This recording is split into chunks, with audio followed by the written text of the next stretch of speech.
可怕的大蒜第8集，8个真实的鬼故事超自然医院故事集第1章白衣女士。医院耸立在城市上空，犹如一块巨大的墓碑，其老旧的外墙由风化的砖块和破裂的砂浆拼凑而成。长长的走廊似乎无尽延伸，回响着护士匆忙的脚步声和远处机器的嗡嗡声。这是一个生命与死亡相遇的地方，他们经常在无菌的荧光灯照明的房间里无声地交战。这个地方有自己的故事，关于看不见的事物的低语，关于穿过单调日常的超自然现象的低语，但没有一个像白衣女士的传说那样持久，令人毛骨悚然。玛吉是一名夜班护士，在医院工作了5年。她无数次听到过这样的故事：一个女人穿着飘逸的白色长袍，脸色苍白的几乎不自然，在走廊里走来走去。有人说她在寻找她失踪的孩子，另一些人认为她是一个悲惨死去的病人，无法继续生活下去。玛吉不相信鬼魂的存在，至少她告诉自己不相信。然而，每当她上夜班时，她总是有一种潜在的不安，一种刺痛的感觉。在这个特殊的夜晚，医院周围笼罩着一层浓雾，像一张不透明的毯子一样。急诊室异常安静，与往常的混乱形成鲜明对比。玛吉发现自己在儿科病房，检查那些病得太重，无法送回家或等待手术的孩子们。他推着一辆装满药品和病历的推车，脚步声被油毡地板闷住了。转过一个拐角，玛吉顿时愣住了。在走廊尽头，他看到了她，白衣女子。起初，那身影模糊不清，在昏暗的灯光下显得模糊不清。但随着玛吉眨眼并集中注意力，那身影变得更加清晰。那名女子的长袍如薄雾般飘逸，她的头发如波浪般披散在肩上。她似乎在滑行，双脚从未真正接触过地面。玛吉的心砰砰乱跳，她想转身逃跑，但某种东西迫使她留下来。她试探性地向前迈了一步，车子在她颤抖的手下滋滋作响。白衣女士慢慢转过头，玛吉感觉到她目光的沉重、空洞、悲伤的眼睛似乎要刺穿她。我能帮你吗？玛吉的声音颤抖着，几乎接近耳语。那幽灵般的身影没有回应，相反，她举起一只手指向走廊下方，然后突然消失，就像她出现时一样。玛吉站在那里，气喘吁吁，试图理解她所看到的一切。她周围的空气感觉更冷，阴影更深。她知道她必须跟上。好奇心、恐惧和莫名的责任感驱使着她向前走。玛吉沿着走廊走去，目光扫视着每个角落。她走到尽头的一扇门前，这是她很少进去的门。医院的旧1楼早已关闭并任其腐朽。门被推开，露出一条黑暗的走廊，两旁是空荡荡的房间和破损的设备。灰尘和霉味侵袭着她的感官。当她走进去时，玛吉的手电筒闪烁不已，在墙上投射出不规则的光束。她呼出的气很浅，在寒冷的空气中清晰可见。她小心翼翼地走着，每一步都在寂静中回响。她的脑海里充满了疑问：白衣女士为什么要带她来这里？她应该找到什么？在昏暗中，玛吉注意到一个房间里透出一丝微弱的灯光。她走过去，心脏剧烈跳动着。在房间里，她发现了一张老旧的病床，锈迹斑斑，腐烂不堪，皮革束缚带无力地挂在床边。地板上散落着纸张，角落里一只破旧的小泰迪熊靠在墙上。她弯下腰，捡起那只熊。它满身灰尘，毛皮蓬乱，破旧不堪。一种深深的悲伤涌上心头，她感到眼角噙满了泪水。当她站起来时，有东西吸引了她的注意，一本日记半藏在床底下。她捡起它，打开脆弱的封面。信纸因年久失修而泛黄，上面布满了潦草的字迹。信纸的主人是几10年前在医院工作的护士莉拉。玛吉一边读一边慢慢展开故事。一个名叫艾米丽的小女孩因罕见的绝症入院，尽管接受了治疗，艾米丽的病情却恶化了，最后她就在这个房间里去世了。她的母亲凯瑟琳就在她的身边。这位悲痛欲绝的母亲从未离开过医院，失去独生子的悲痛让她的灵魂无法承受。马吉合上日记本时，双手颤抖着，碎片咔嗒一声拼合到位。白衣女士就是凯瑟琳，她注定要在走廊里徘徊，寻找她失踪的女儿。泰迪熊是艾米丽的，是她生命最后几天最珍贵的安慰。突然，房间里响起一声轻柔的哀嚎，玛姬不禁打了个寒战。她转过身，看到凯瑟琳站在那里，她的身影更加真实。这个幽灵般的女人眼含泪水，伸出手去抓熊。玛姬伸出手，泪水不禁流淌。我很抱歉，玛姬低声说道，把小熊轻轻地放在床上。凯瑟琳的身影闪闪发光，脸上闪过一丝感激之情，然后慢慢消失，留下一片压倒性的寂静。玛姬感到一种奇怪的平静，夹杂着挥之不去的悲伤。她帮助白衣女士找到了某种结束的感觉，但医院永远无法摆脱她的幽灵。几周过去了，玛姬的遭遇在工作人员中传开了。有些人持怀疑态度，有些人则很着迷，但所有人都同意医院里发生了一些变化。弥漫在夜晚的怪异感觉似乎消失了，但白衣女士的传说仍然存在。玛姬恢复了日常生活，那晚的记忆一直陪伴着她。她无法摆脱这样一种感觉，还有更多的事情有待发现，还有更多的幽灵与医院的黑暗历史联系在一起。一天晚上，当他正在记录病人信息时，一个年轻人走近了他。他脸色苍白，眼神空洞，满是恐惧。我看见了一些幻象，他声音颤抖地说道，一个女人穿着白色衣服。她让我来找你。玛姬的心突然漏跳了一下。白衣女士找到了其他人。医院的阴影远未消失，他们只是在角落里等待时机。因此玛姬知道，她穿越幽灵走廊的旅程还远未结束。医院里仍有秘密，而白衣女士只是众多焦躁不安、等待发生的灵魂之一。第2章，幻影外科医生。医院是一座由灰色混凝土和玻璃建成的宏伟建筑，静静地矗立在夜空中。夜晚，医院的窗户漆黑一片，月光映照在窗户上，形成怪异的图案。这里是治疗病痛的地方，也是生命与死亡在无形的战斗中不断碰撞的地方。这里也是耳语和阴影的地方，超自然的传说与现代医学的枯燥现实天衣无缝地融合在一起。在这些传说中，最令人毛骨悚然的要数幽灵外科医生的传说了。艾米丽是一名新入职的护士，从上班第1天起，她就听过很多故事。幻影外科医生是一个幽灵般的人物，身穿手术服，戴着面具，据说经常在手术室和外科病房出没。他经常与无法解释的噪音、放错位置的器械以及被监视的恐怖感觉联系在一起。艾米丽对此持怀疑态度，认为这些故事是精疲力竭的工作人员过度活跃的想象力。直到她亲自遇到了幻影。这是一个安静的夜晚，让工作人员产生了一种虚假的安全感。艾米丽在外科病房负责照看当天早些时候接受过大手术的病人。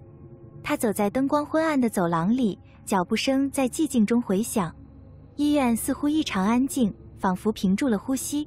艾米丽检查病人时发现有些奇怪，之前精心摆放的手术器械现在散落在柜台上。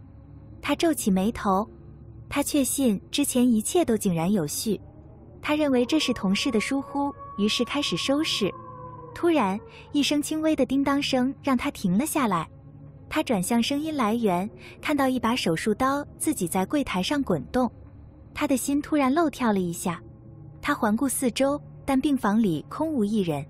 艾米丽的理智努力解释这件事，但她内心的不安感却越来越强烈。艾米丽决心摆脱这种感觉，继续巡查。当她走进一间空荡荡的手术室时，温度似乎下降了。她揉着胳膊，试图抵御寒冷。房间里一片漆黑，只有应急灯发出微弱的光亮。她走向供应柜，打算重新补充那些神秘移动的仪器。余光中，她看到了一个人影。艾米丽愣住了。这个人影穿着手术服，戴着口罩，一动不动地站在房间的阴暗角落。他的脉搏加快了，他强迫自己转过身去面对他。但就在他转身的时候，那个人影消失了，房间再次空无一人。艾米丽喘不过气来。她听过这些故事，但亲身经历却完全是另一回事。她退出房间，眼睛四处张望，担心那个身影随时会再次出现。她差点撞上正在深夜巡诊的资深外科医生山姆医生。艾米丽，你还好吗？萨姆医生问道，脸上写满担忧。我想我看到他了，艾米丽结结巴巴地说。幽灵外科医生。山姆医生的表情变了，既有同情又有忧虑。跟我来，他说着，领着他去了休息室。喝着咖啡，萨姆医生向他详细讲述了这个故事。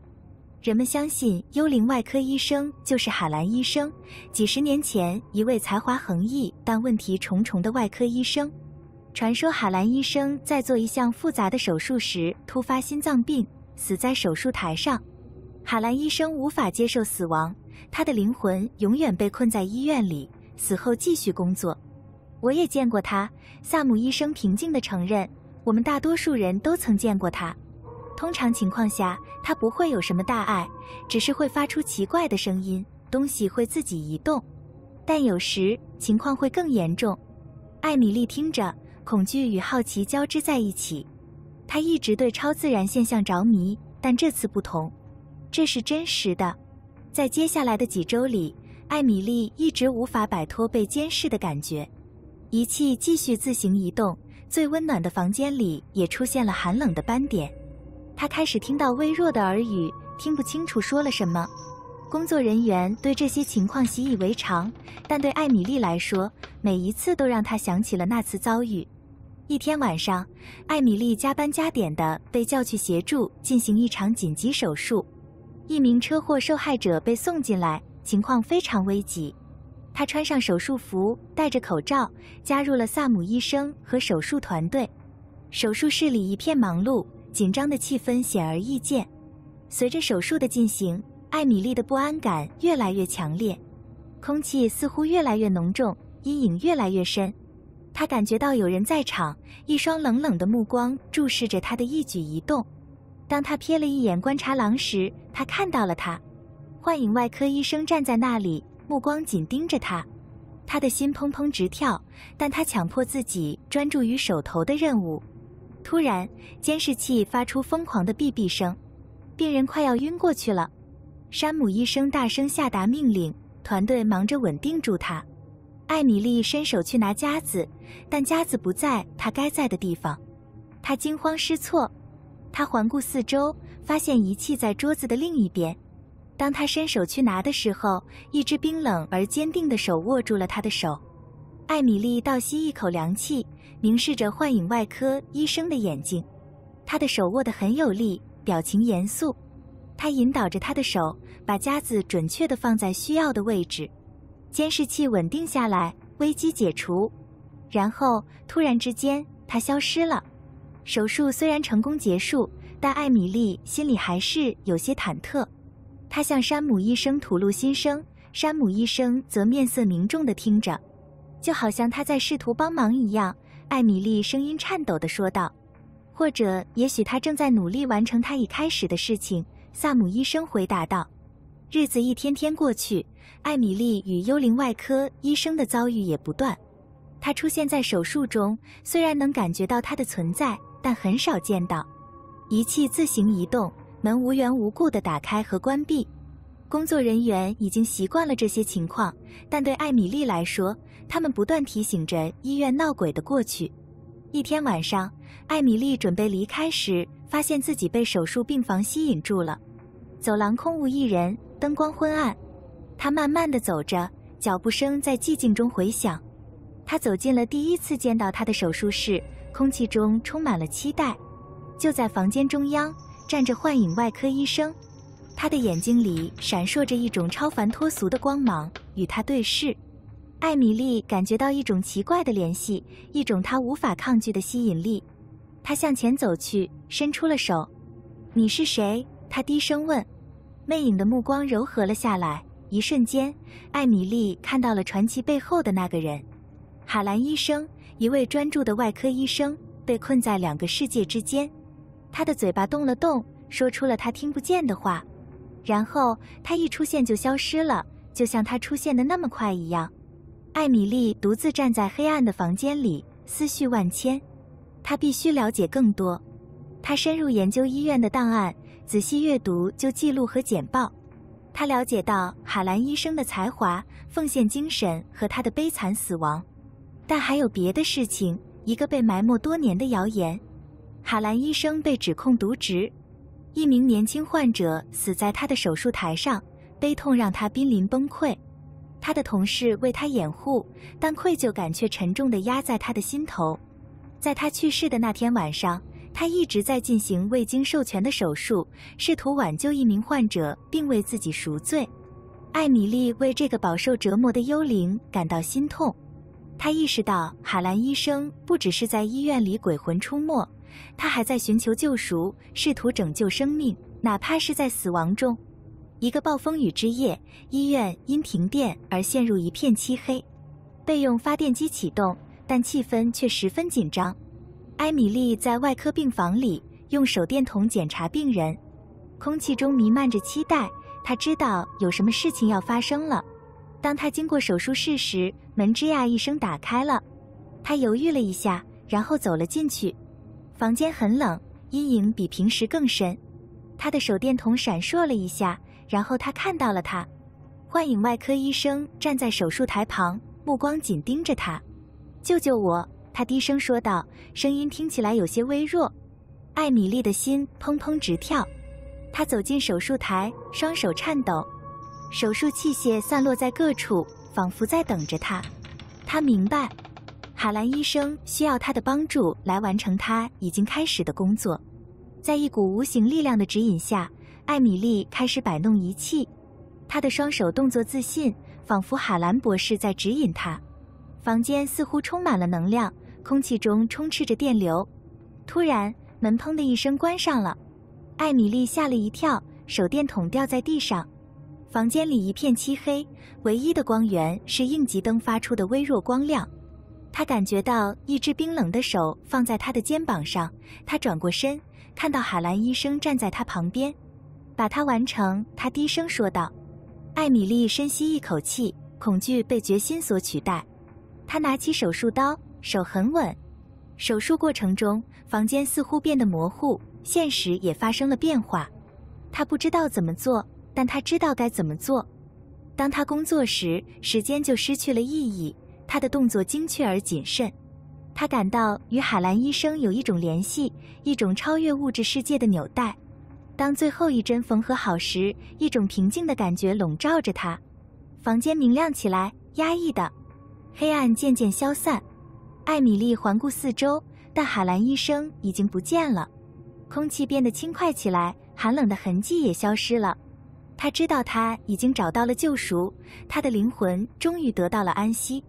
随后的几天里，医院恢复了正常，怪异的事件停止了，工作人员感到如释重负。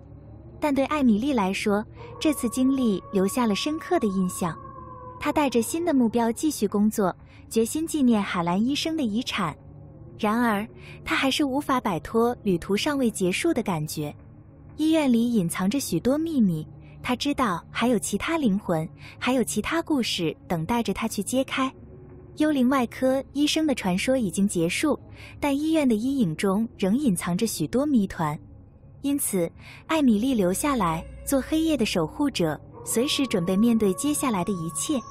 医院是疗伤的地方，也是耳语和阴影的地方，过去和现在在这里交织在一起，演绎着生与死的舞蹈。在深夜，他会在那里聆听耳语，随时准备揭开医院闹鬼历史的下一章。第3章，哭泣的孩子。在城市中心，在高楼大厦的阴影下，矗立着一所医院。这是一个充满希望和绝望的地方，随着时间的流逝，生与死的界限变得模糊。走廊里传来悄悄流传的故事中，有一个关于哭泣孩子的传说。每一位护士、医生和病人都听过这样的故事。空荡荡的大厅和空荡荡的病房里回荡着孩子的笑声或哭声。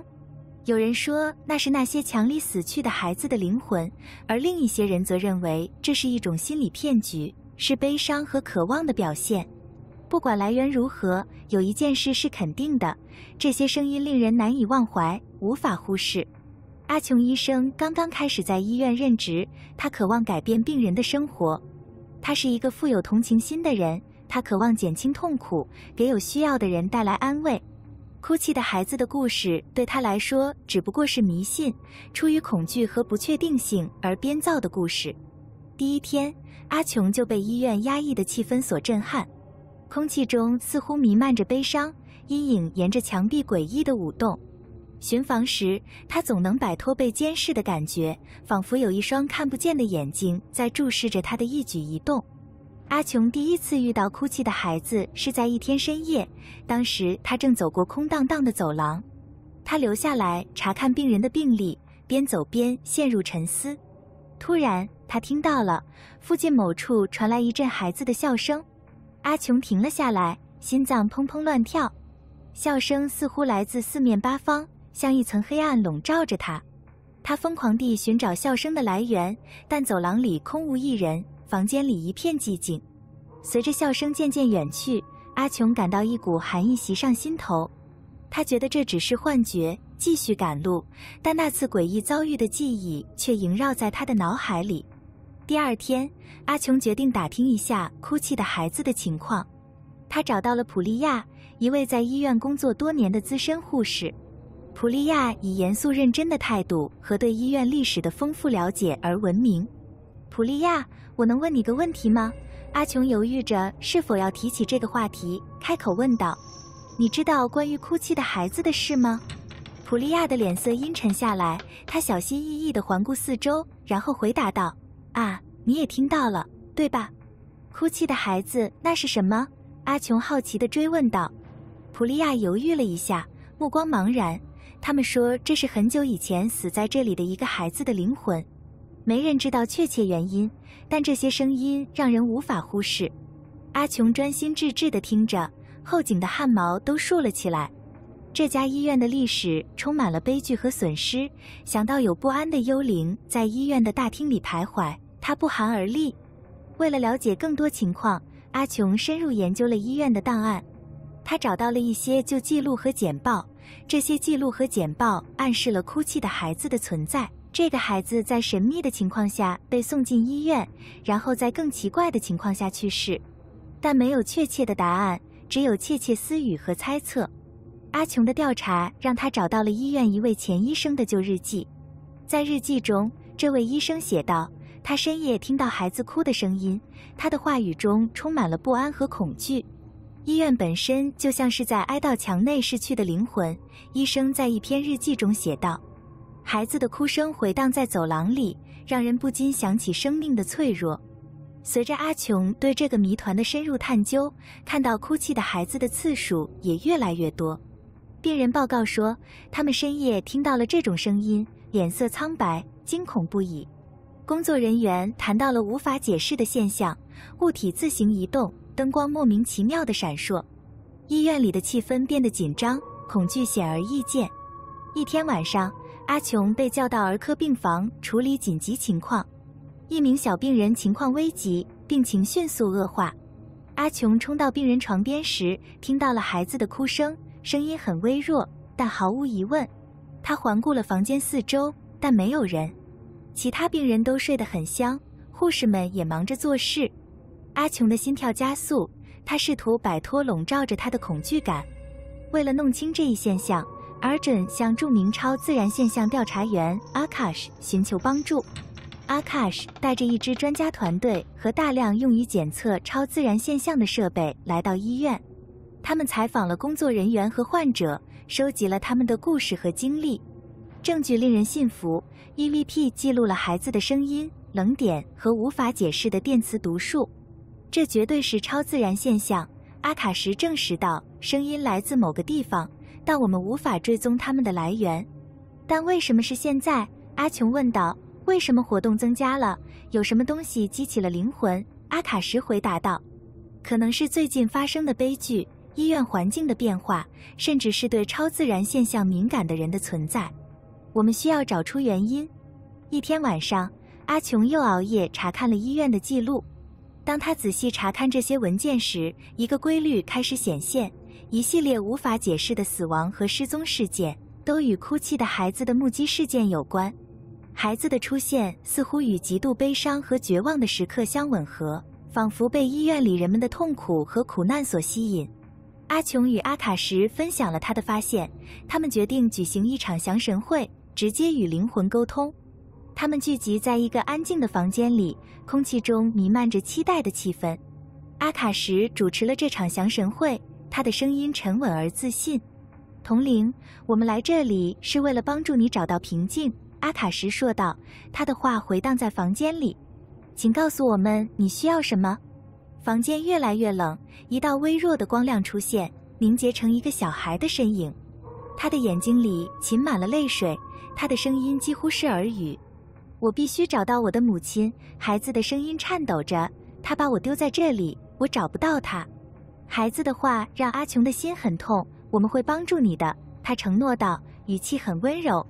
我们会尽一切努力让你和妈妈团聚。孩子的身影闪烁，一瞬间，他似乎找到了他所寻求的平静。但随后，房间里突然充满了一种暴力能量。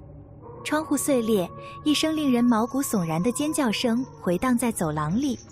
孩子的身影扭曲变形，他的脸上写满了愤怒和悲伤。他不想离开，阿卡什大声喊道，盖过了喧闹声，他被悲伤和渴望吞噬了。降神会突然结束，房间恢复了诡异的寂静。哭泣的孩子消失了，但他的存在仍然存在，这让阿琼感到沉重。医院的气氛变得更加阴暗，孩子出现得更加频繁和强烈。病人和工作人员都感受到了他的痛苦，医院曾经良好的声誉开始受损。阿琼知道他必须找到一种方法来帮助这个哭泣的孩子继续前进，但这项任务似乎难以完成。他了解的越多，就越意识到他的灵魂是未解决的悲伤和迫切需要结束的一种表现。阿琼决心结束这场闹鬼，于是决定最后一次面对哭泣孩子的灵魂。他回到安静的房间，这一次独自一人。空气中弥漫着紧张的气氛，阴影似乎也随着自己的生命而跳动。童灵，阿琼喊道，他的声音平静却充满同情，你不需要再这样做了。你在这里的时间已经结束了，让我们帮助你找到平静。哭泣的孩子出现了，他的身影比以前更加凝实，他的眼睛里充满了难以忍受的悲伤。我不能离开，他声音颤抖地说，我必须找到我的母亲。你会的，阿琼保证道，眼里闪烁着泪光，我们会帮你找到她，我保证。幽灵般的身影犹豫了，身影闪烁。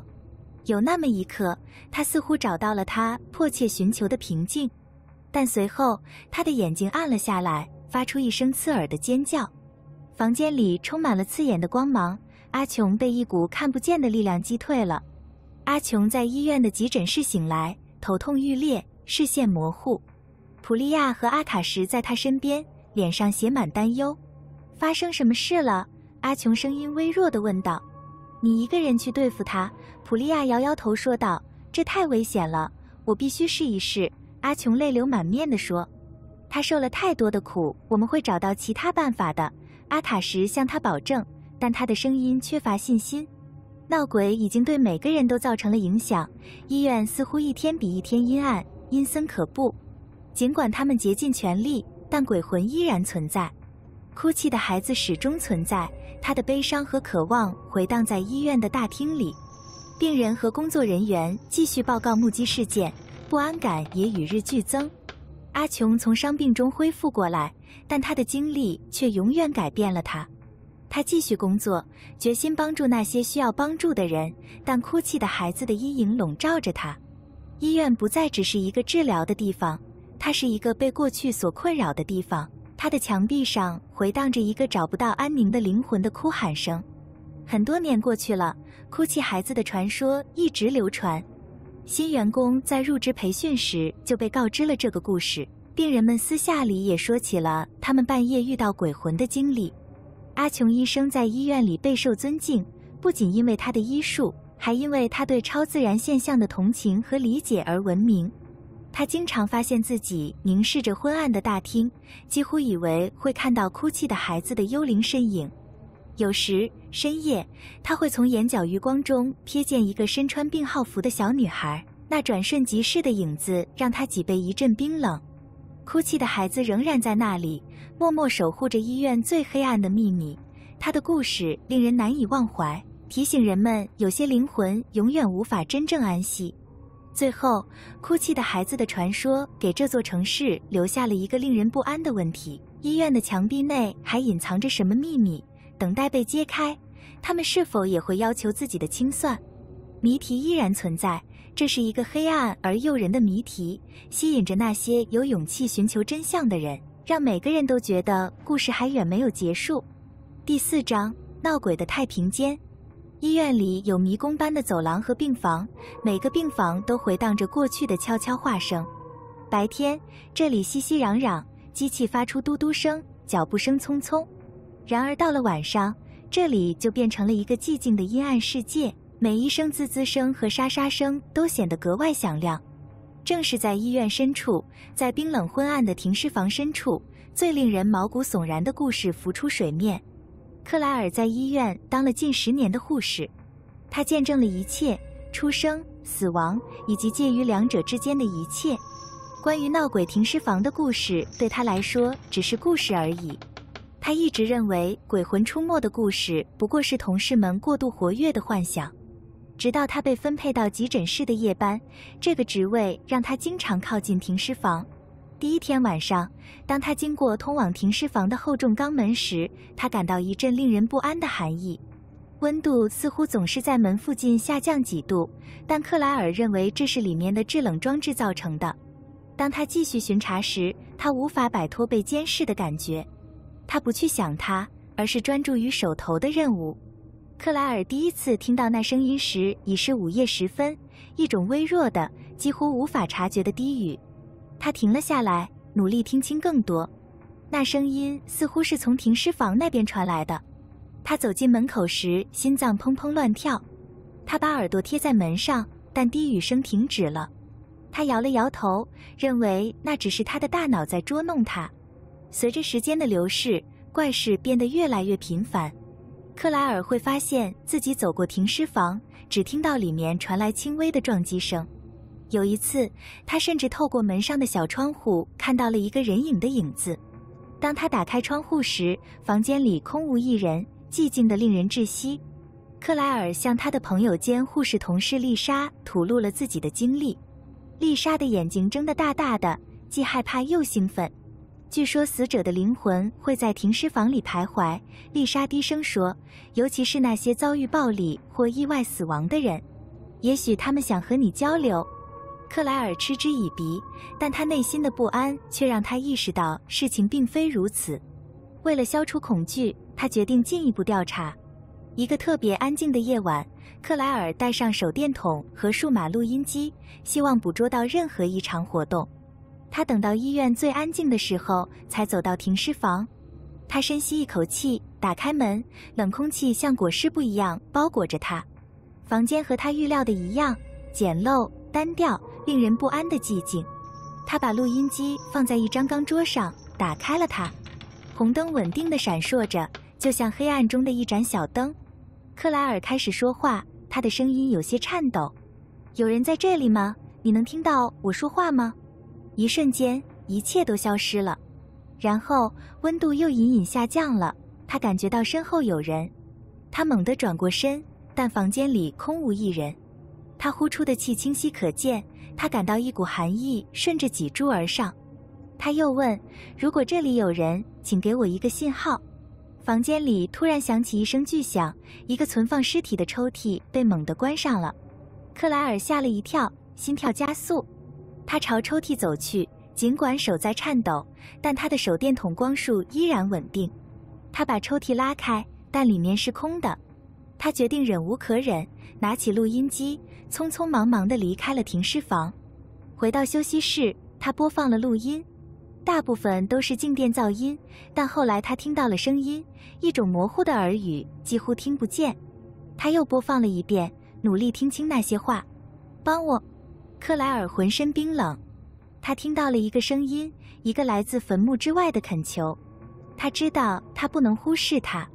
停尸房里有一个灵魂需要他的帮助。第二天晚上，克莱尔回到停尸房，这次丽莎也来帮忙。他们一起设置了录音机和一台小型摄像机，希望捕捉到更多证据。他们重复了同样的问题，但这一次他们立即得到了答复。温度骤降，房间里似乎弥漫着浓雾。克莱尔和丽莎紧张地交换了一下眼神，但还是继续了下去。突然，摄像机捕捉到了一个模糊的身影，一个穿着病号服的女人，她的脸因痛苦而扭曲。那个身影指着一个抽屉，然后消失了。克莱尔的手颤抖着打开抽屉，在里面，他发现了一个因年久失修而泛黄的文件，里面记录着一位名叫伊芙琳的病人的病历，他死于神秘事件。他的死被裁定为意外，但报告中存在矛盾。读到伊芙琳的悲惨结局，克莱尔感到一阵悲伤。我们需要查明他到底发生了什么事，克莱尔说道，尽管心里很害怕，但他的声音很坚定。在接下来的几天里，克莱尔和丽莎翻遍了医院的档案，发现了一系列疏忽和渎职行为。伊芙琳是一次拙劣手术的受害者，医院为了避免丑闻而隐瞒了此事。她的灵魂被困在太平间里，为她的英年早逝寻求正义。克莱尔和丽莎向医院管理部门报告了他们的发现。起初，他们遭到了质疑，但证据确凿。医院展开了调查，伊芙琳的死因终于被公之于众。医院公开道歉，并实施了改革措施，以确保此类悲剧不再发生。随着伊芙琳的故事被揭露，停尸房里的鬼魂似乎停止了，空气变得轻快起来，弥漫在这片区域的不安感也消散了。克莱尔感到很有成就感，因为他帮助了不安的灵魂找到了安宁。但医院的阴影中仍隐藏着许多秘密。一天晚上，克莱尔走过停尸房时，感到一阵熟悉的寒意。气温下降，他听到了微弱的低语声，他的心沉了下去。事情还没有结束，死者的灵魂仍然徘徊，他们的故事等待着被讲述。他当时就知道，他的旅程还远未结束。闹鬼的停尸房只是医院黑暗历史的一个篇章，还有其他的幽灵，其他不安的灵魂被困在他的墙壁里。克莱尔鼓起勇气，准备揭开下一个谜团。医院默默见证了无数生命和死亡，墙上写满了欢乐和悲伤的回忆。在寂静的夜里，当阴影舞动，空气中弥漫着窃窃私语的声音时，克莱尔始终保持警惕。他会在那里倾听，随时准备帮助迷失的灵魂找到出路。因此，闹鬼停尸房的传说流传至今，令人不寒而栗，提醒人们生与死之间只有一线之隔。医院是治愈心灵的地方，也寄托着那些在医院里受苦的人的回声。灵魂仍在那里，在黑暗中等待，他们的故事渴望被听到。克莱尔知道，只要他还在，他就会继续倾听，继续提供帮助。医院闹鬼的历史还远未结束，他决心揭开每一个秘密，无论这些秘密有多么可怕。旅程才刚刚开始，阴影中还有更多故事有待讲述。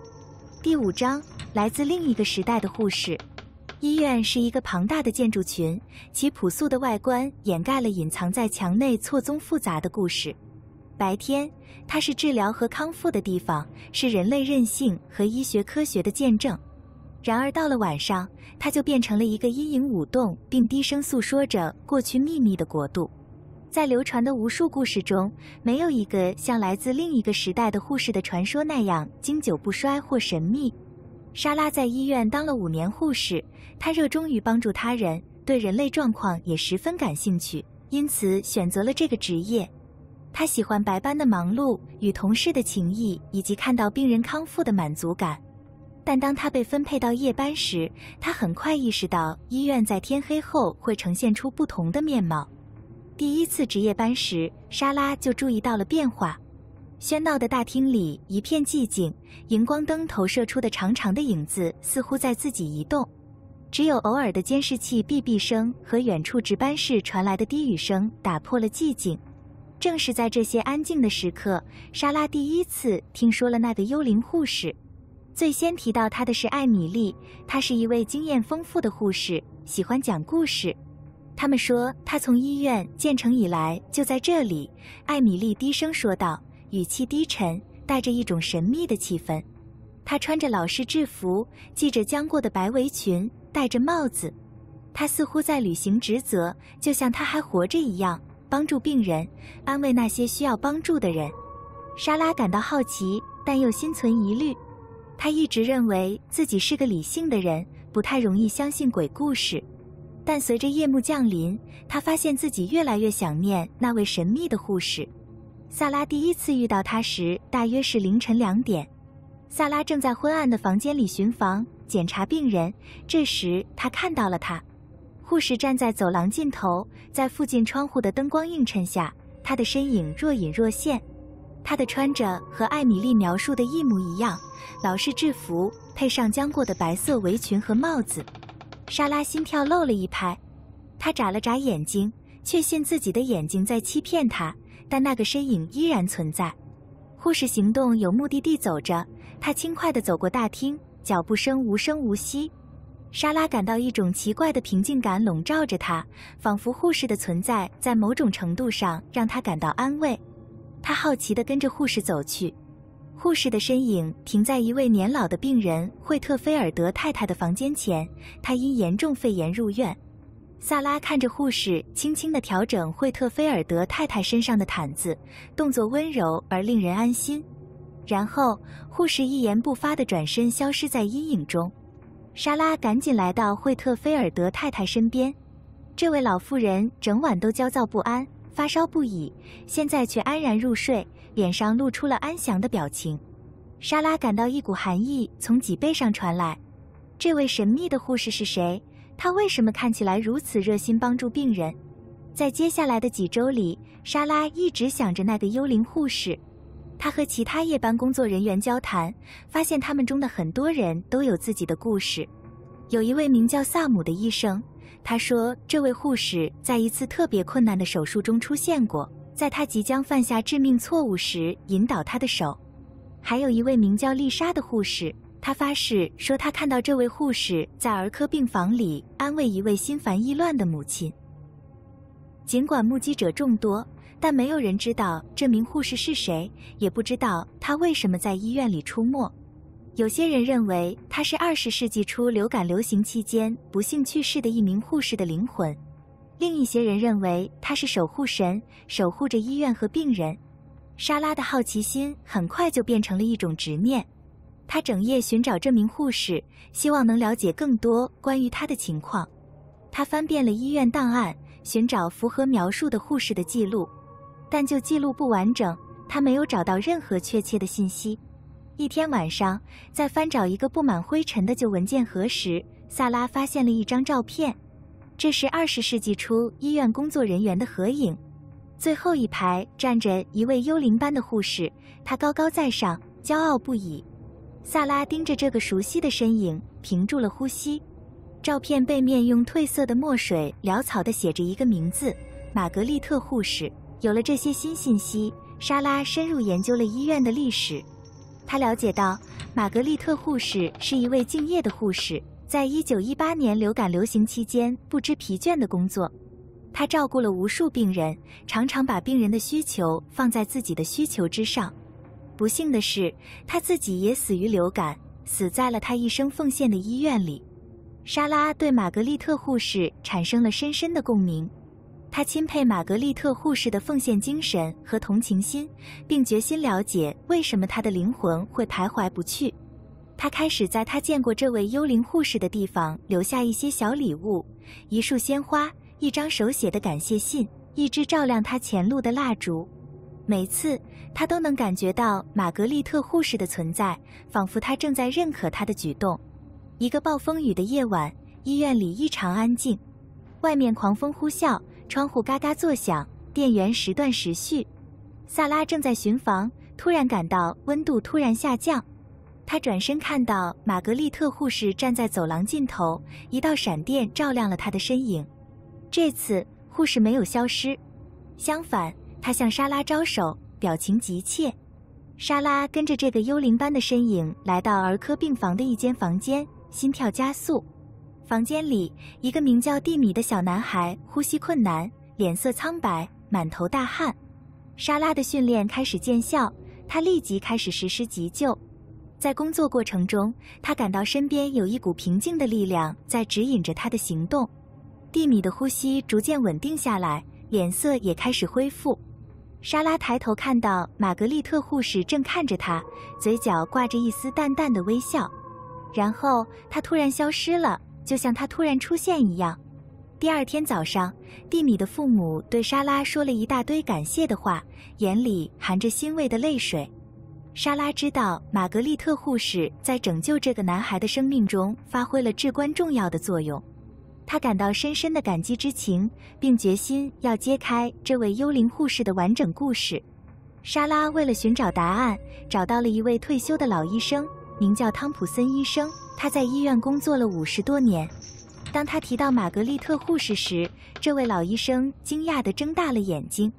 我已经几十年没听过这个名字了，汤普森医生说，他的声音里带着一丝怀旧。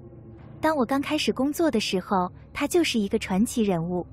他们说，在流感流行期间，他是这家医院的灵魂人物。汤普森医生透露，玛格丽特护士以非凡的奉献精神和善良而闻名。她经常上2班，在同事回家后很长时间照顾病人。他的去世对医院工作人员来说是一个毁灭性的打击，他们曾把他视为守护天使。有人说，他的精神无法安宁，因为他觉得还有更多工作要做。汤普森医生若有所思地说。其他人则认为，他来这里是为了守护医院，确保病人得到应有的照顾。莎拉带着使命感离开了会场。他决心通过继续工作，并确保每位患者都能得到最好的护理，来纪念玛格丽特护士的遗产。这位幽灵护士坚定不移的承诺，激励着他对自己的职业有了新的奉献精神。随着时间流逝，莎拉与玛格丽特护士的相遇次数越来越少，但意义却越来越重大。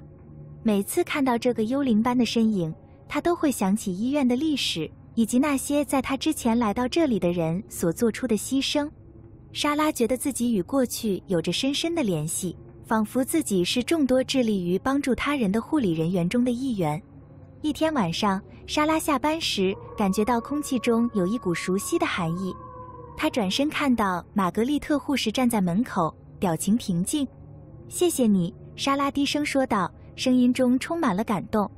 幽灵护士点点头，眼中满是感激。然后她慢慢消失了，只留下莎拉一片安宁。医院继续发挥着治愈的作用，大厅里充满了无数病人和工作人员的故事。幽灵护士的传说仍然是医院传说的一部分，证明了那些献身于帮助他人的人的持久精神。但对莎拉来说，故事远未结束。她知道医院里还有许多秘密，她决心揭开它们。玛格丽特护士的出现唤醒了她内心的某种东西，她渴望了解过去的秘密，并尊重前人的遗产。夜晚，当萨拉走在寂静的走廊上时，她心中充满了期待。医院是治愈病人的地方，但也是充满低语和阴影的地方。过去和现在在这里交织在一起，演绎着生与死的舞蹈。在深夜，当阴影似乎活过来时，他会在那里，准备揭开医院闹鬼历史的下一篇章。幽灵护士为他指明了方向，但还有很多故事要讲。因此，怀着决心和一颗充满同情心的心，莎拉继续她的旅程，准备面对接下来的一切。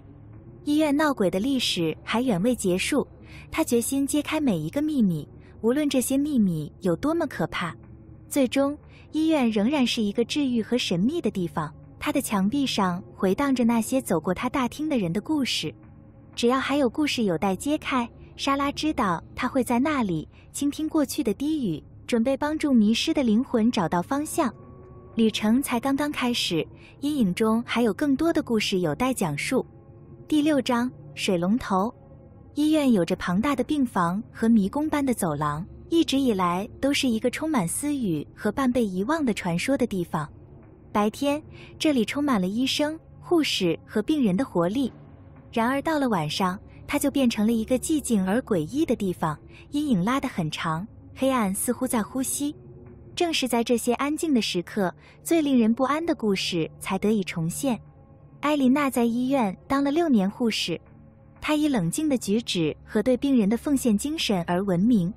她工作过所有能想到的班次，但夜班总是让她感到不安。那种安静、寂静让她感到毛骨悚然。但埃琳娜为自己的理性感到自豪，她认为同事们讲的鬼故事只是迷信。一个特别安静的夜晚，埃琳娜正和护理助理汤姆一起工作。汤姆在医院工作的时间比他还要长。他们走在长期护理病房昏暗的走廊里，聊天打发时间。突然，一个声音打断了他们的谈话。走廊里回荡着清晰可辨的流水声。汤姆说了一半就停了下来，脸色苍白。你听到了吗？他问道，声音几乎低过耳语。埃琳娜皱着眉头点点头。大家都在睡觉，没必要放水。他们循着声音来到浴室，这是一间只有钥匙才能进入的小房间。埃琳娜摸索着找钥匙卡，心跳得更快了。她听说过关于这间浴室的故事，灯会自己亮又灭，物体会莫名其妙地移动。她总是一笑置之，但现在站在锁着的门外，水流声越来越大，她就不那么确定了。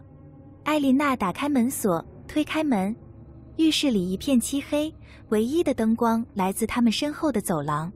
她伸手进去，按了一下开关，荧光灯闪烁着，在房间里投下刺眼、单调的光芒。噪音的来源立刻显现出来，浴缸的水龙头开到最大，水涌入浴缸。埃琳娜走进浴缸，她的脚步声在铺着瓷砖的小房间里回荡。她伸出手关掉水龙头，把手在她手下僵硬。水流慢慢变成涓涓细流，然后停了下来，留下一片震耳欲聋的寂静。为什么要开这个？埃琳娜自言自语，而不是对汤姆说，大家都在床上，需要钥匙才能进来。一直站在门口的汤姆犹豫地走了进去。这间浴室里总是发生奇怪的事情，他低声说道。灯会亮一下又灭一下，东西会四处移动。我从其他在这里工作时间比我长的 CNA 和护士那里听说过一些故事。埃琳娜转过身来面对他，脸上带着怀疑的表情。你不是认真的？是的，汤姆坚持说。有天晚上，我听到有人在这里哭泣。我打开门锁，但当我进来时，房间里空无一人。还有一次，我看到灯自己闪烁着。埃琳娜摇了摇头，试图驱散笼罩在她身上的寒意。这肯定有合理的解释，也许是水龙头坏了，或者其他原因。汤姆耸耸肩，但眼神却很警惕。也许吧，但这个地方有很多故事，那些故事无法解释。埃琳娜试图将这次遭遇从脑海中赶走，但流水声的记忆挥之不去。在接下来的几个晚上，她发现自己会朝走廊尽头的浴室望去，几乎以为会再次听到水声。她没有听到，但其他奇怪的事情开始发生。空房间里的灯光闪烁，柜台上留下的物品被发现散落在地板上，而且她总是有被监视的感觉。一天晚上，埃琳娜独自一人在护士站查看病人病历，其他工作人员都在忙着照顾病人，病房异常安静。当她全神贯注时，她又听到了水流的声音。她僵住了，心脏砰砰直跳。她慢慢站起来，小心翼翼地走向浴室。门锁着，和之前一样。她打开锁，推开门，半以为水龙头又打开了，但浴室里一片寂静，水龙头里没有水。她松了一口气，确信是自己脑子在捉弄她。她转身离开，但就在她离开的时候，灯光闪烁了一下，然后熄灭了，房间陷入一片黑暗。埃琳娜屏住了呼吸，她摸索着打开电灯开关，手指颤抖着。灯光再次闪烁，房间空无一人。但当她转身离开时，她在镜子里瞥见了什么东西，一个黑影站在她身后。她转过身，但房间里空无一人。埃琳娜心跳加速，她冲出浴室，关上身后的门。她靠在墙上，呼吸急促。她知道自己看到了什么，但她无法相信。第二天晚上，埃琳娜向汤姆吐露了心声。汤姆静静地听着她描述镜子里那个模糊的人影，点了点头。你不是第一个看到这种事情的人，他说，有传闻说几年前有一个病人死在那间浴室里，他们说他在浴缸里淹死了自己，他的灵魂至今还在。埃琳娜感到一股寒意袭上心头，他为什么会在浴室里鬼魂萦绕？也许他无法继续前行，汤姆猜测道，也许他被困住了，一遍又一遍地重温他生命中的最后一刻。埃琳娜无法摆脱笼罩在他身上的不安感，她开始避开浴室，绕远路以避免经过那里。但无论她如何努力，她都无法摆脱被监视的感觉。一天晚上，当她下班时，埃琳娜又听到了流水声。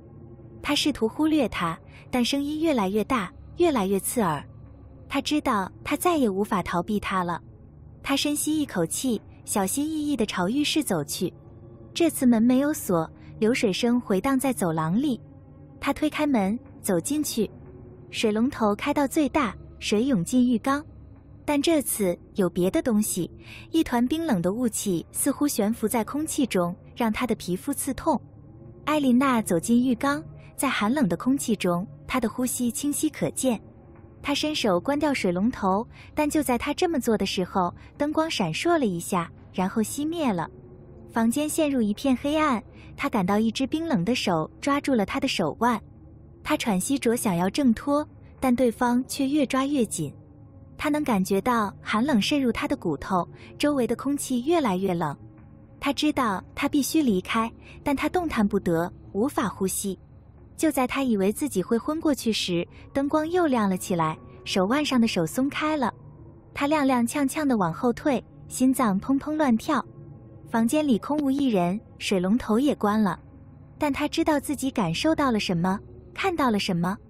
埃琳娜逃离了浴室，思绪万千。她知道她不能继续忽视正在发生的事情，她必须找到一种方法来帮助灵魂继续前行，让她摆脱困住她的折磨。埃琳娜花了几天时间研究医院的历史，寻找有关在浴室里死去的病人的任何信息。她发现她名叫丽贝卡，是一名因严重抑郁症入院的年轻女性。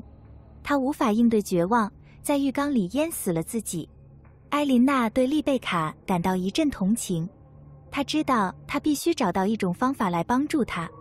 她与一位专门研究超自然现象的当地历史学家交谈，希望找到一些答案。历史学家是一位名叫玛莎的善良老妇人，她认真地听着埃琳娜讲述自己的遭遇。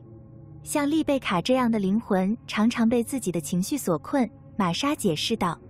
她可能正在重温自己生命的最后时刻，因为所感受到的痛苦和绝望而无法继续前行。我能做些什么来帮助她？埃琳娜问道，迫切地想要找到解决办法。玛莎温柔地笑了笑，有时候只需要一个善意的举动，一种让灵魂知道他们并不孤单的方式。你可以试着给他留点东西，或者给他一句安慰的话，这可能足以帮助他找到平静。埃琳娜感谢了玛莎，然后回到医院，决心帮助丽贝卡。她在档案室里寻找任何可能被遗留的个人物品。她找到了一张丽贝卡的褪色小照片，她的表情严肃而美丽。那天晚上，埃琳娜把这张照片放在浴室的水槽上，旁边还有一张手写的安慰纸条。她点燃了一根小蜡烛，低声为丽贝卡祈祷，希望这足以让她安息。一连几个晚上，什么声音都没有，浴室里一片寂静，水龙头也干涸了。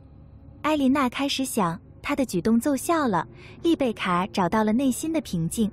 但到了第4天晚上，她又听到了水流声。她心情沉重地走进浴室，门半开着，静谧的走廊里传来水流声。她走进去，冷雾笼罩着她。水龙头开到最大，水涌进浴缸。埃琳娜走进浴缸，在寒冷的空气中，她的呼吸清晰可见。她伸手去关水龙头，但还没来得及关，她就感觉到一股冰冷的手放在他的肩膀上。他转身看到丽贝卡站在他身后，脸上带着悲伤和渴望的表情。求你了，丽贝卡低声说道，声音几乎听不见，帮帮我。艾琳娜为这个受折磨的灵魂感到心痛。你需要什么？我能帮你什么？丽贝卡的眼里噙满了泪水。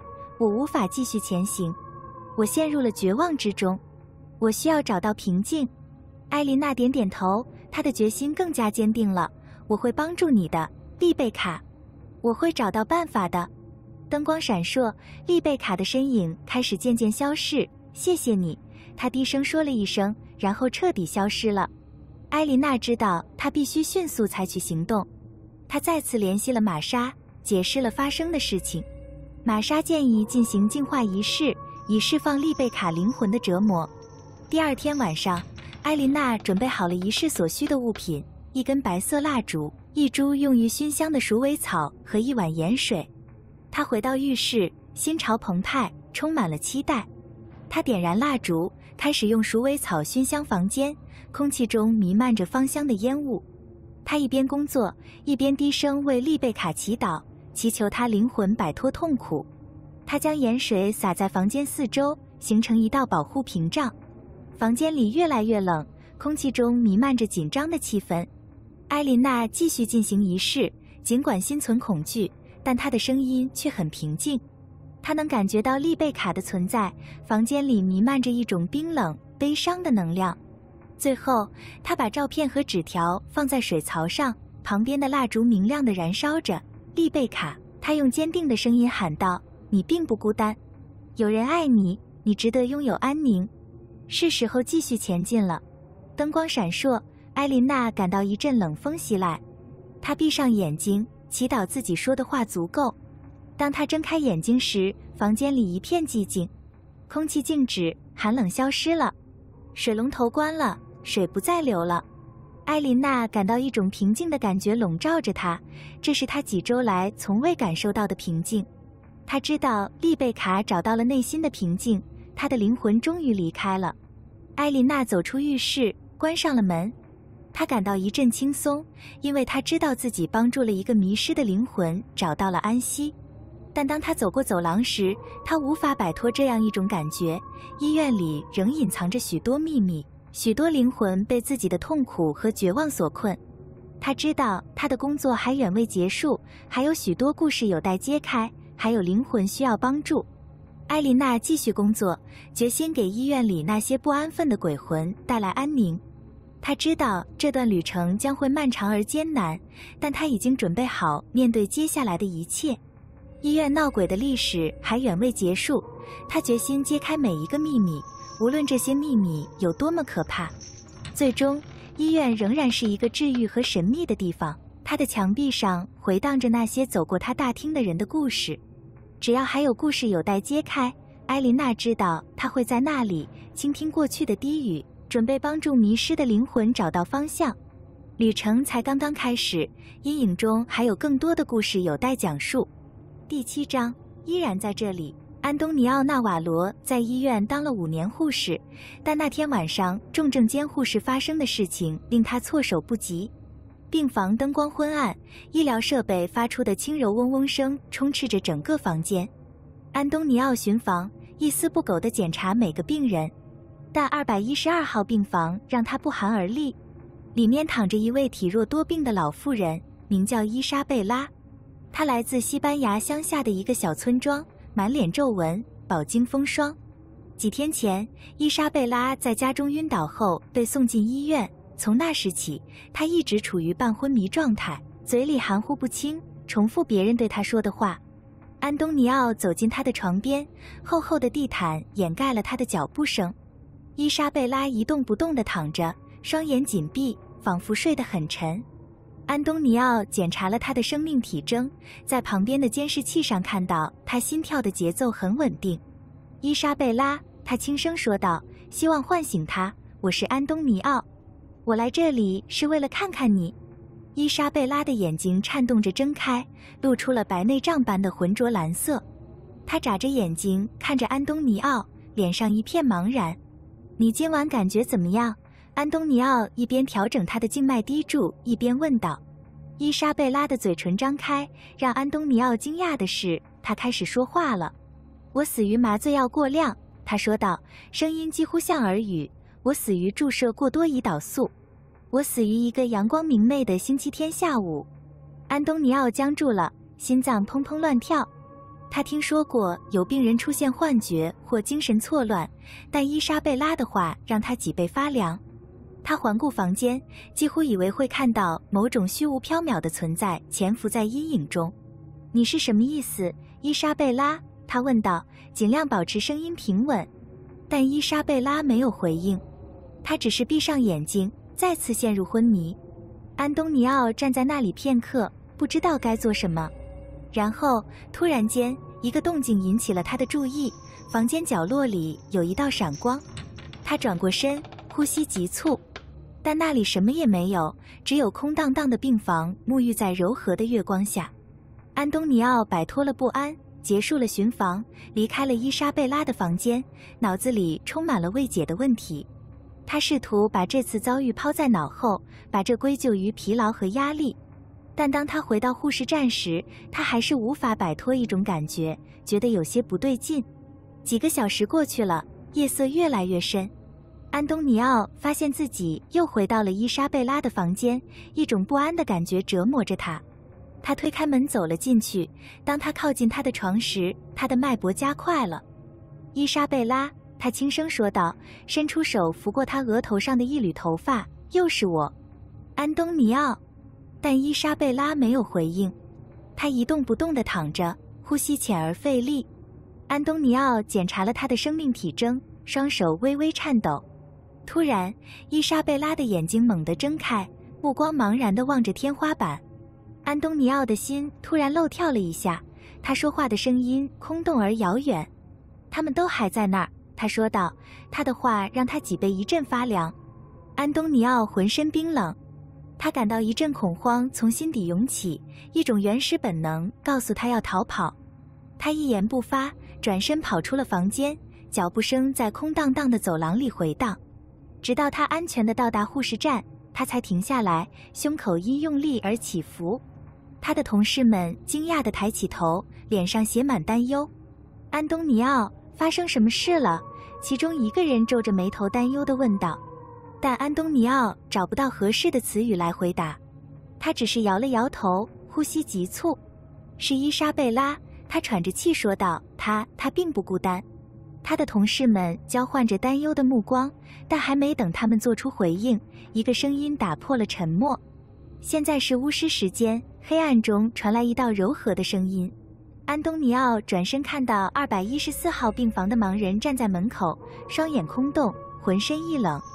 他浑身发抖，后颈的汗毛都竖了起来。你是什么意思？安东尼奥问道，他的声音几乎低于耳语。这位盲人病人只是微笑，脸上露出了会意的表情。巫师时刻，他重复道，这是生者与死者之间的界限最薄弱的时刻。此时，灵魂在我们中间行走。当安东尼奥意识到盲人病人话语中的含义时，他的心跳加速。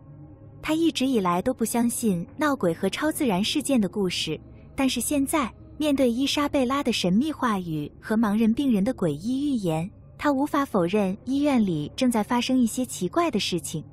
夜幕降临，安东尼奥仍无法摆脱笼罩在他身上的不安感。他知道他永远不会忘记那晚发生的事情，他们会困扰他一生。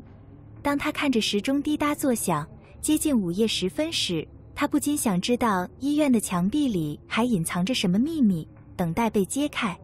对于安东尼奥·纳瓦罗来说，夜晚还远没有结束，黑暗中隐藏的秘密比他想象的还要多。第8章，灰色护士。我第一次听说这位灰发护士是在很多年前，当时我还是一名毕业护士，第一次在 Repat 的3号病房值夜班。由于他似乎只在晚上出现，夜班工作人员分享了他们与他相处的经历。这位灰发护士看上去人很善良，当病人感到冷时，他会给他们盖毯子；当病人无法自己喝水时，他会帮他们喝水；当其他护士都很忙时，他甚至会帮病人放到便盆上。虽然这位灰发护士的大部分工作都没有人目击，但我记得值夜班的护士说，他们偶尔会瞥见他。Centaur 病房的走廊很长，晚上很暗，有人看到他在拐弯前就走到了病房走廊的尽头。当然，当他们去看的时候，那里根本没人。凯莉在医院的第一个夜班开始时，心里有一种奇怪的期待和恐惧。工作人员之间关于灰发护士的窃窃私语让人无法忽视。他在澳大利亚长大，听过各种民间传说和都市传奇，但关于灰发护士的故事，他直到现在才听说过。埋头做你的工作就好，资深护士丽莎建议道。灰发护士并没有什么危害，它实际上很有帮助，但还是让人感到不安。凯莉点点头，她既好奇又有点不安。她巡视了一遍，检查病人，调整他们的毯子，确保他们感觉舒适。医院里长长的、灯光昏暗的走廊令人毛骨悚然。她从一个房间走到另一个房间时，阴影让她的眼睛感到幻觉。值班到一半时，凯莉觉得自己在走廊尽头看到了一个人影，那只是一闪而过，一抹灰色制服的身影消失在拐角处。她加快了脚步，迅速转过拐角，却发现空无一人。休息期间，凯莉和丽莎以及其他几名夜班护士坐在休息室里，谈话不可避免地转向了那位白发护士。我见过他几次，年长的护士萨姆说，上周他帮助了我的一位病人。那可怜的女人冻得瑟瑟发抖，我忙得不可开交。当我终于找到她时，她已经盖上了一条额外的毯子。你和她说过话吗？凯莉问道。丽莎摇摇头，没人见过她。你一靠近她，她就消失了。凯莉对此很感兴趣，决定做一些研究。她利用休息日在医院档案馆里翻阅旧记录和员工报告。他发现，这位灰发护士最早是在50多年前被提及的。根据传说，她是一名在医院不幸去世的护士，她的灵魂仍在医院继续工作。凯莉找到了一张身穿灰色制服的护士的旧照片，她的面容慈祥而又令人难忘。名牌上写着玛格丽特。几周过去了，凯莉逐渐习惯了夜班。这位灰发护士成为一种安慰，在最繁忙的时间里，他的帮助是无价的。凯莉最初的恐惧变成了一种与这个幽灵般的身影相伴的奇怪感觉。一个暴风雨肆虐的夜晚，医院陷入一片混乱，电源闪烁，应急发电机启动。凯莉正在照顾一名危重病人，突然感到空气中有一丝寒意。她转过身，看到白发护士站在床角，眼中充满无声的理解。谢谢你，凯莉低声说，眼里噙满了泪水。灰发护士点点头，然后消失了。凯莉心中充满了好奇，她需要更多的了解玛格丽特以及她的灵魂为何会留在世上。她的调查将她带到了医院地下室的一个旧储藏室，里面堆满了被遗忘的文件和布满灰尘的设备。她找到一个标有玛格丽特的盒子，并打开了它，里面是一些私人物品，一本日记，一个小盒子和几封信。凯莉读了日记，了解了玛格丽特的生活。她是一名敬业的护士，深受病人爱戴和同事尊重，但她的故事也有黑暗的一面。玛格丽特发现了一名资深医生虐待病人的丑闻，她本打算揭发他，但却在揭发前神秘身亡。日记暗示他的死可能并非意外。凯莉决心查明真相，于是她质问了医院任职时间最长的西蒙医生。玛格丽特去世时，西蒙医生还很年轻。他对他的问题反应冷淡，态度冷淡，充满防御性。你应该让过去永远被埋葬，他警告道，这不会有什么好结果。但凯莉无法释怀，他继续调查，揭露了渎职和掩盖事实的证据。谜团的碎片开始拼凑起来，很明显，玛格丽特是被谋杀的，目的是让她保持沉默。一天晚上，凯莉巡房结束，她感觉身后有人。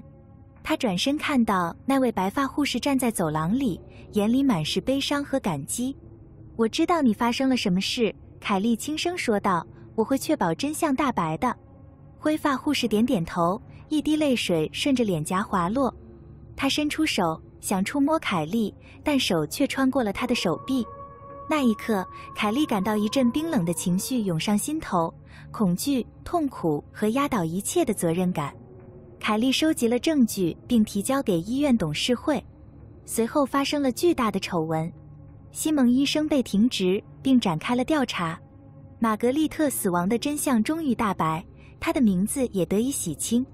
但白发护士并没有消失，她继续帮助夜班工作人员，她的存在不断提醒着医院的黑暗过去。凯莉意识到，有些幽灵徘徊不去，不是因为他们被困住了，而是因为他们的工作永远没有真正完成。几个月过去了，医院慢慢开始从丑闻中恢复过来。凯莉和那位灰发护士的联系越来越紧密，那位幽灵般的身影也越来越频繁地出现在她身边。一个特别安静的夜晚，凯莉独自一人在走廊里，灰发护士出现了。这一次，她的出现给人一种终结感。你该走了吗？凯莉问道。灰发护士摇了摇头，眼中满是无声的恳求。凯莉明白，还有工作要做，还有病人要照顾，还有真相要揭开。医院的历史充满了阴影，而灰发护士是黑暗中的一盏明灯。凯莉从未停止寻找答案，她对病人的奉献精神始终如一。这位白发护士一直陪在她身边，是黑夜中沉默的守护者。他们一起面对医院的挑战，揭露秘密，纠正错误。灰衣护士的传奇流传至今，证明了同情心的持久力量和对正义的不懈追求。只要有病人需要帮助，有故事可讲，灰衣护士就会一直存在，她的守夜永无休止，她的工作永无休止。于是，医院的走廊里继续回荡着关于过去的低语，那位白发护士的存在萦绕在心头，提醒着我们，有些灵魂永不停息，他们的使命是永恒的。结束。